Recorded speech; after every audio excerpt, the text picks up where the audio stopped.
Il y en a qui peuvent prendre 2 minutes. Ça dépend de vous. La parole est à notre collègue Abdoulaye Tal.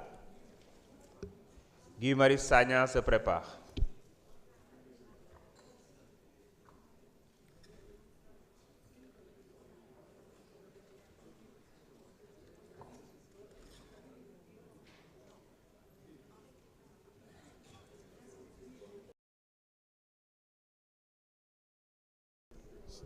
Merci beaucoup, Monsieur le Président.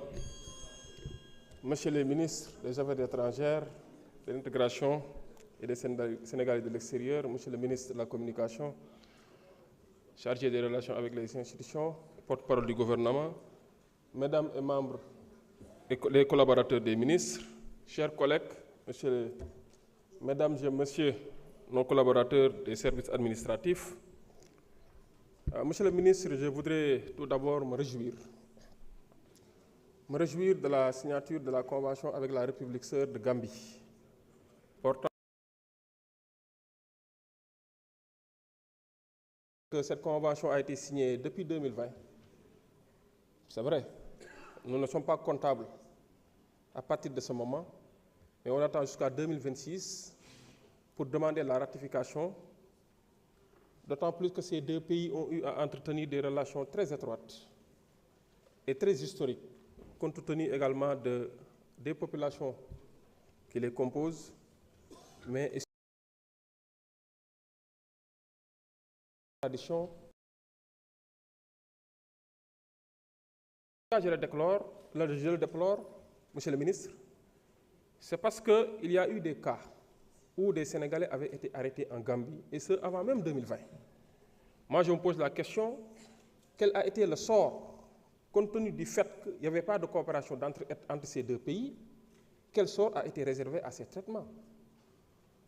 Je peux considérer ou en déduire qu'il y avait effectivement des violations des droits de l'homme, parce que je ne peux pas comprendre qu'entre ces deux pays, où il y avait la Sénégambie, qu'on nous dit que des Sénégalais ont été arrêtés, et par la procédure de simple remise de police à police, des Sénégalais ont eu à quitter la Gambie pour venir être traduits ici au Sénégal. Ça, c'est une violation.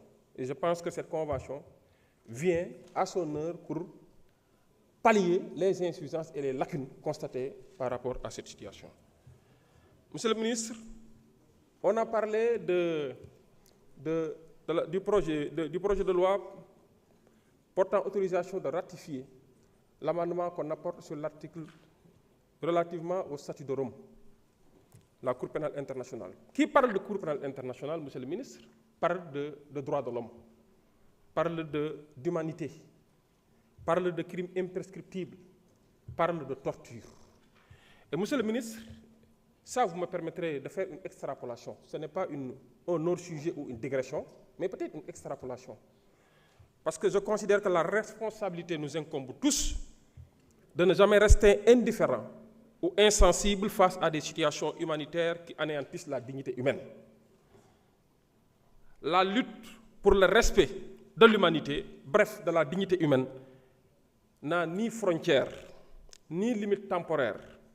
Elle est permanente, universelle et éternelle. Je le dis et je le répète, la situation de l'ancien président de l'Union des Comores, Mohamed Abdallah Sambi, nous interpelle tous. Comment l'actuel président en exercice peut refuser l'accès de l'envoyé spécial des Nations Unies à Mohamed Sambi, aujourd'hui en détention, vu que sa situation sanitaire a été décriée?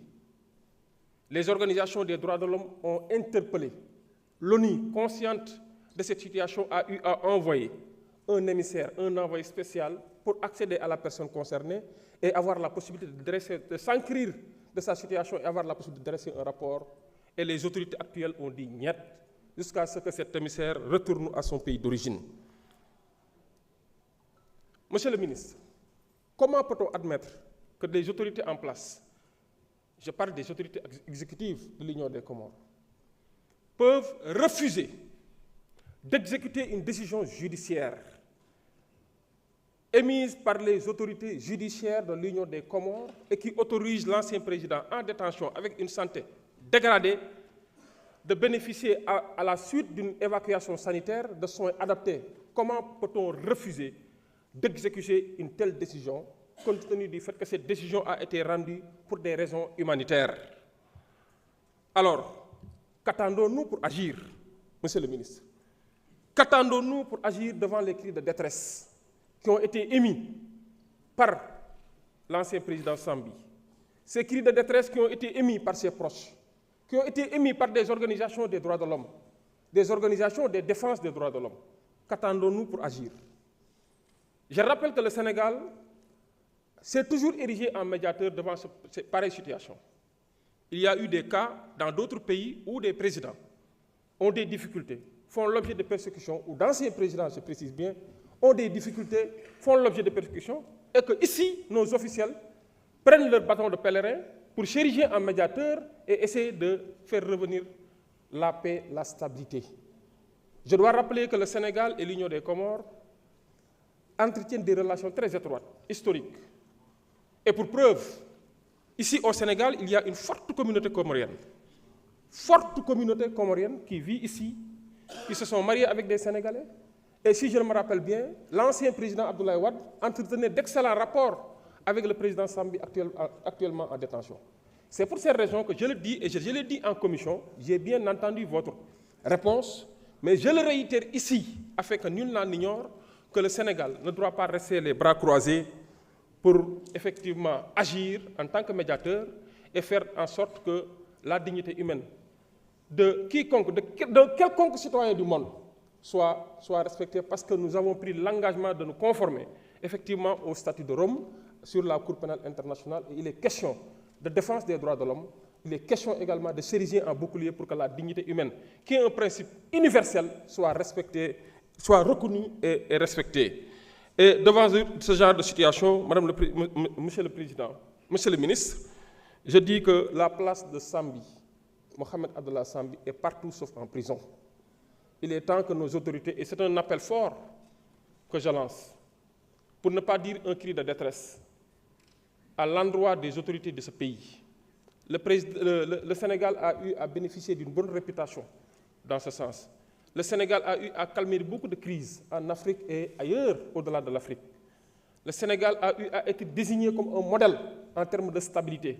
Et je pense que nos autorités officielles ont cette responsabilité historique devant nous et devant l'Afrique et devant le monde entier d'assumer effectivement cette posture de, bien entendu, s'ériger toujours en bouclier contre le non-respect de la dignité humaine, mais pour la préservation du respect de la dignité humaine. C'est pour cette raison que, Monsieur le Ministre, j'ai bien entendu votre réponse en commission, mais je le répète ici, parce que si demain, Mohamed Abdallah Sambi meurt en prison, qui sera condamné?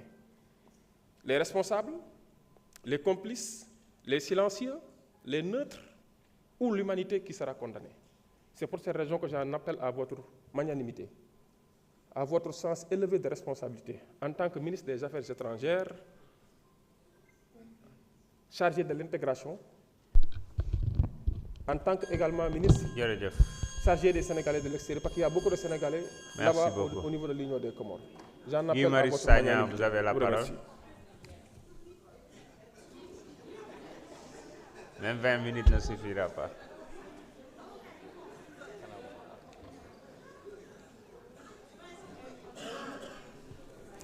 Fodé Mané se prépare. Monsieur le Président,